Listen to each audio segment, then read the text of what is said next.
في الفيديو ان شاء الله غادي نتحدثوا يعني على شروط تسجيل في مباراة القوات المسلحة الملكية. غادي نشوفوا يعني الشروط ديال التسجيل، وغادي نعرفوا بعض المعلومات. شحال كيتقاضى يعني العسكري داك الفتره ديال ستاج، ومن ما كيسالي ستاج شحال كيتقاضى. يعني كاع المعلومات ان شاء الله غادي نعرفوهم في هذا الفيديو. دونك الا كنتي اول مره كتزور القناه ديالي ما تبخلش عليا بالاشتراك باش يوصلك ان شاء الله كل جديد، ونبداو على بركه الله.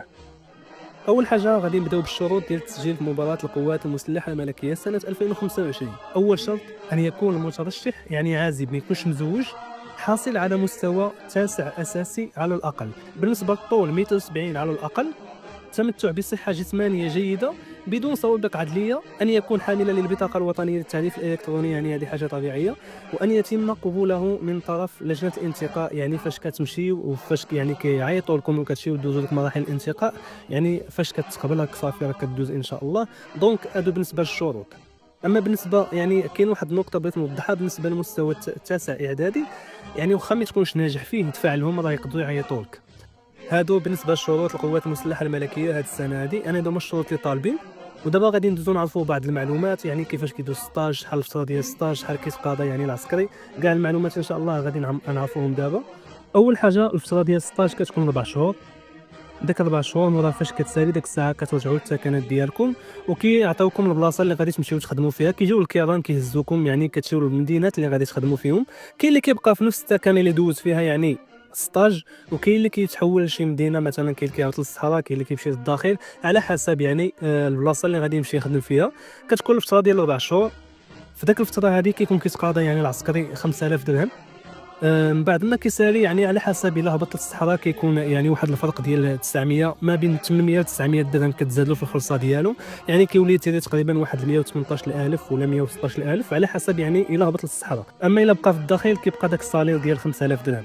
دونك هادو بالنسبه للصالير. وبالنسبه المده ديال السطاج كتكون فيها 4 شهور. بالنسبه للفتره ديال السطاج يعني كدوز ما كديوش معكم الهواتف الذكيه حتى كتساليو 4 شهور ديالكم. ديك الساعه فاش كتخرجوا بالمسيون كتمشيو تشوفوا العائلات ديالكم. ابري فاش كترجعوا كيكون مسموح لكم انكم تستخدموا يعني الهاتف الذكي، باش نكونوا واضحين. هذه بالنسبه يعني للهاتف الذكي في هذه الحاله هذه. اما بالنسبه يعني للفتره ديال السطاج كتكون مده ديال 4 شهور.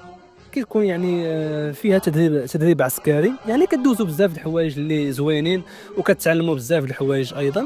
كتيروا بالسلاح، كدوزوا كلشي في داك 4 شهور. وابري فاش يعني كتساليو داك 4 شهور كما قلت لكم كتمشيو بالمسيون عند العائلات ديالكم، وراه كترجعوا كتكونوا جايبين معكم يعني الهواتف. يعني ديك الساعه كيكون مسموح لك تستخدم الهاتف الذكي ديالك. دونك صافي كتلتحقوا يعني بالقشلات اللي غادي تمشيو تخدموا فيهم. كما قلت لكم كيجيو الكيران هما اللي كيديوكم البلايص اللي غادي تدوزوا تخدموا فيهم. يعني الامور كتكون سهله. اما بالنسبه للناس اللي عندهم لي ديبلوم راه مزيان، حيت فاش كتمشي للقوات المسلحه الملكيه مثلا الا كان عندك ديبلوم في ميكانيك تقدر يكون هذاك هو التخصص ديالك، ولا تقدر مثلا كنتي حلاق يكون هذاك هو التخصص ديالك، ولا شيف كويزيني ولا اي حاجه. يعني راه ينفعوكم داك لي ديبلوم. دونك بالنسبه للناس اللي عندهم ديبلوم راه مزيان انهم يعني راه غيحتاجوا داك لي ديبلوم اللي عندهم يقدروا يخدموا بهم في داخل التكانه. حيت كما قلت لكم القوات المسلحه الملكيه فاش كيوقع مثلا شي مشكل في الضوء ولا في الماء ولا شي حاجه، يعني كيقتديو بالناس اللي عندهم. مثلا وقع لنا شي مشكل في الضوء كنشوفوا مثلا لي تكنيسيان هما اللي يقادوا داك الامور. وقع شي مشكل مثلا في شي كاميو ولا شي حاجه كنشوفوا الناس اللي ميكانيك. وقع شي بلان مثلا في الماء كنشوفوا الناس اللي عندهم يعني لي بلومبي. كما نقولوا كيقتادوا فقط بالناس اللي عندهم، ما كيجيبوش البراني مثلا واحد السيفي العادي يجي يصوب لنا داك الامور. دونك يكونوا الناس القوات المسلحه الملكيه هما يعني قادين بشغلهم كما نقولوا. هذا فقط توضيح بالنسبه يعني الناس اللي عندهم لي ديبلوم. وفاش تكونوا غاديين عليه باش دوزوا هاد المراحل ديال الانتقاء، من الاحسن ما ديوش معاكم الماكله، لحقاش ما غتدخلوهاش، ما يسمحوا لكمش تدخلوا الماكله، حيت هما اصلا كيعطيوكم الماكله. يعني شنو غادي دي معاك؟ دي معاك الحوايج اللي غتلبس، غادي دي معاك مثلا التليفون اللي توش يعني عادي باش تتصل بالعائله ديالك، الامور اللي يعني مسموح بها تستعملها. دونك الهاتف الذكي يعني التليفون بصما ما ديش معاك، راه ما غيدخلوش. يعني الماكله ما كتدخلش حتى هي باش بلا ما تمشيو متقلين بها. بخلاصه يعني هاد الفتره اللي غادي دوزو غادي تكون 4 شهور ديال ستاج. ابري كتخرجوا عسكر كتمشيو تخدموا على راسكم. يعني الامور كدوز على ما يرام، ونتمنى لكم التوفيق ان شاء الله. في هاد الفيديو فقط بغيت نعطيكم بعض المعلومات باش تكونوا على بال. حتى انا غادي يكون سالا الفيديو ديال اليوم. كان عندكم شي سؤال خليوه في التعليقات غادي نجاوب عليه. السلام عليكم ورحمه الله وبركاته.